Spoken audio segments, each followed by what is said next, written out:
काल विभाग, तिथि निर्णय एवं वर्ष भर के विशेष पर्वों तथा तिथियों के पुण्यप्रद कृत्य। सूत जी बोले, ब्राह्मणों, देव कर्म या पैतृक कर्म काल के आधार पर ही संपन्न होते हैं और कर्म भी नियत समय पर किए जाने पर पूर्ण रूपेण फलप्रद होते हैं। समय के बिना की गई क्रियाओं का फल तीनों कालों तथा लोकों में भी प्राप्त नहीं होता। अतः मैं काल के विभागों का वर्णन करता हूँ। यद्यपि काल अमूर्त रूप में एक तथा भगवान का ही अन्यतम स्वरूप है, तथापि उपाधियों के भेद से वह दीर्घ, लघु आदि अनेक रूपों में विभक्त है।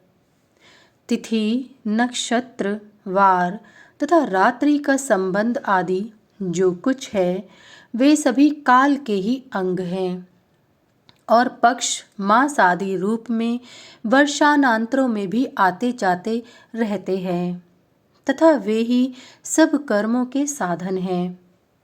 समय के बिना कोई भी स्वतंत्र रूप से कर्म करने में समर्थ नहीं। धर्म या अधर्म का मुख्य द्वार काल ही है। तिथि आदि काल विशेषों में निषिद्ध और विहित कर्म बताए गए हैं। विहित कर्मों का पालन करने वाला स्वर्ग प्राप्त करता है और विहित का त्याग कर निषिद्ध कर्म करने से अधोगति प्राप्त करता है। पूर्वाहन व्यापिनी तिथि में वैदिक क्रियाएं करनी चाहिए। एकोद्दिष्ट श्राद्ध मध्याह्न व्यापिनी तिथि में और पार्वण श्राद्ध अपराह्न व्यापिनी तिथि में करना चाहिए। वृद्धि श्राद्ध आदि प्रातःकाल में करने चाहिए। ब्रह्मा जी ने देवताओं के लिए तिथियों के साथ पूर्वाहन काल दिया है और पितरों को अपराह्न। पूर्वाहन में देवताओं का अर्चन करना चाहिए। तिथियां 3 प्रकार की होती हैं: खरवा, दर्पा और हिंस्त्रा। लंघित होने वाली खरवा, तिथि वृद्धि दर्पा तथा तिथि हानि हिंस्त्रा कही जाती है। इनमें खरवा और दर्पा आगे की लेनी चाहिए और हिंस्त्रा 6 तिथि पूर्व में लेनी चाहिए।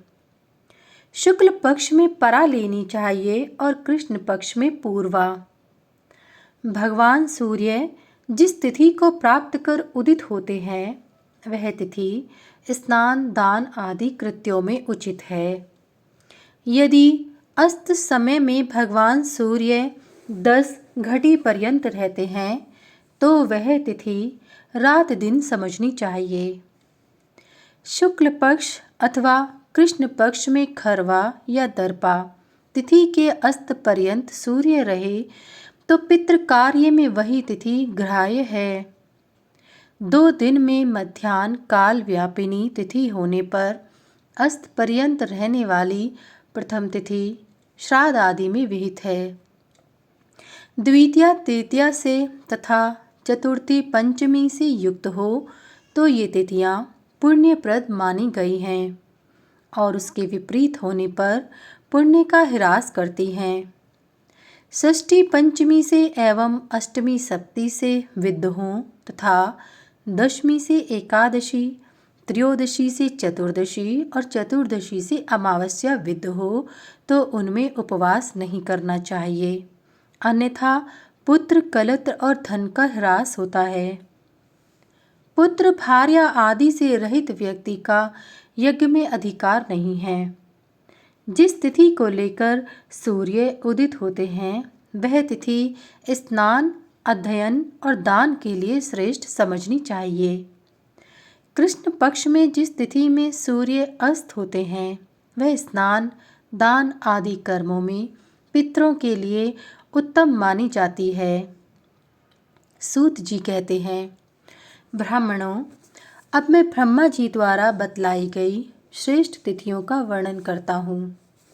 आश्विन, कार्तिक, माघ और चैत्र, इन सब महीनों में स्नान, दान और भगवान शिव तथा विष्णु का पूजन 10 गुना फलप्रद होता है।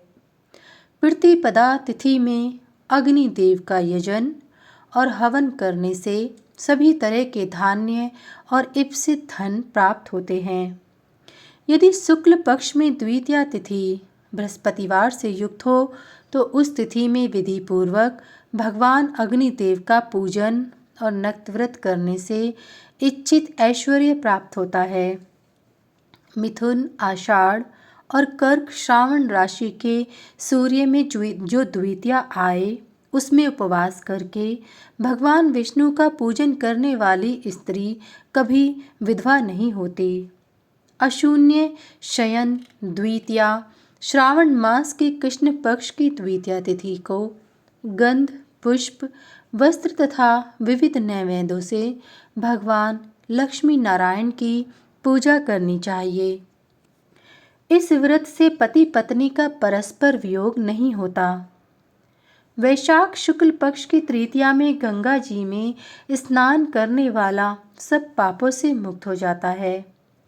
वैशाख मास की तृतीया स्वाति नक्षत्र और माघ की तृतीया रोहिणी युक्त हो तथा आश्विन तृतीया वृष राशि से युक्त हो तो उसमें जो भी दान दिया जाता है वह अक्षय होता है। विशेष रूप से इनमें हविष्यान्न एवं मोदक देने से अधिक लाभ होता है तथा गुण और कपूर से युक्त जलदान करने वाले की विद्वान पुरुष अधिक प्रशंसा करते हैं। वह मनुष्य ब्रह्मलोक में पूजित होता है। यदि बुधवार और श्रवण से युक्त तृतीया हो तो उसमें स्नान और उपवास करने से अनंत फल प्राप्त होता है। भरणी नक्षत्र युक्त चतुर्थी में यम देवता की उपासना करने से संपूर्ण पापों से मुक्ति मिलती है। भाद्रपद की शुक्ला चतुर्थी शिवलोक में पूजित है। कार्तिक और माघ मास के ग्रहणों में स्नान, जप, तप, दान, उपवास और श्राद्ध करने से अनंत फल मिलता है। चतुर्थी में संपूर्ण विघ्नों के नाश तथा इच्छा पूर्ति के लिए भगवान गणेश की पूजा मोदक आदि से भक्ति पूर्वक करनी चाहिए। श्रावण मास के शुक्ल पक्ष की पंचमी में द्वार देश के दोनों ओर गौ में से नागों की रचना कर दूध, दही, सिंदूर, चंदन, गंगा जल एवं सुगंधित द्रव्यों से नागों का पूजन करना चाहिए। नागों का पूजन करने वालों के कुल में निर्भयता रहती है एवं प्राणों की रक्षा भी होती है। श्रावण कृष्ण पंचमी को घर के आंगन में नीम के पत्तों से मनसा देवी की पूजा करने से कभी सर्प भय नहीं होता। भाद्रपद की षष्ठी में स्नान, दान आदि करने से अनंत पुण्य होता है। विप्रगणों, माघ और कार्तिक की षष्ठी में व्रत करने से इहलोक और परलोक में असीम कीर्ति प्राप्त होती है। शुक्ल पक्ष की सप्तमी में यदि संक्रांति पड़े तो उसका नाम महाजया या सूर्यप्रिया होती है। भाद्रपद की सप्तमी अपराजिता है। शुक्ल या कृष्ण पक्ष की षष्ठी या सप्तमी रविवार से युक्त हो तो वह ललिता नाम की तिथि पुत्र पौत्रों की वृद्धि करने वाली और महान पुण्यदायिनी है। आश्विन एवं कार्तिक मास के शुक्ल पक्ष की अष्टमी में अष्टादश भुजा का पूजन करना चाहिए। आषाढ़ और श्रावण मास के शुक्ल पक्ष की अष्टमी में चंडिका देवी का प्रातःकाल स्नान करके अत्यंत भक्तिपूर्वक पूजन कर रात्रि में अभिषेक करना चाहिए। चैत्र मास के शुक्ल पक्ष की अष्टमी में अशोक पुष्प से मृण्मयी भगवती देवी का अर्चन करने से संपूर्ण शोक निवृत्त हो जाते हैं। श्रावण मास में अथवा सिंह संक्रांति में रोहिणी युक्त अष्टमी हो तो उसकी अत्यंत प्रशंसा की गई है। प्रति मास की नवमी में देवी की पूजा करनी चाहिए। कार्तिक मास के शुक्ल पक्ष की दशमी को शुद्ध आहार पूर्वक रहने वाले ब्रह्मलोक को जाते हैं।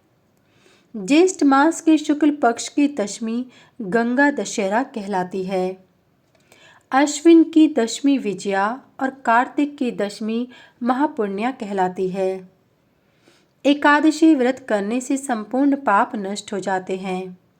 इस व्रत में दशमी को जितेंद्रिय होकर एक ही बार भोजन करना चाहिए। दूसरे दिन एकादशी में उपवास कर द्वादशी में पारण करना चाहिए। द्वादशी तिथि द्वादश पापों का हरण कर लेती है। चैत्र मास के शुक्ल पक्ष की त्रयोदशी में अनेक पुष्पादि सामग्रियों से कामदेव की पूजा करें। इसे अनंग त्रयोदशी कहा जाता है।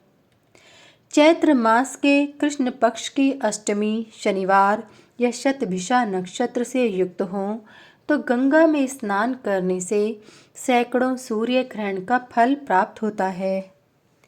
इसी मास के कृष्ण पक्ष की त्रयोदशी यदि शनिवार या शतभिषा से युक्त हो तो वह महावारुणी पर्व कहलाता है।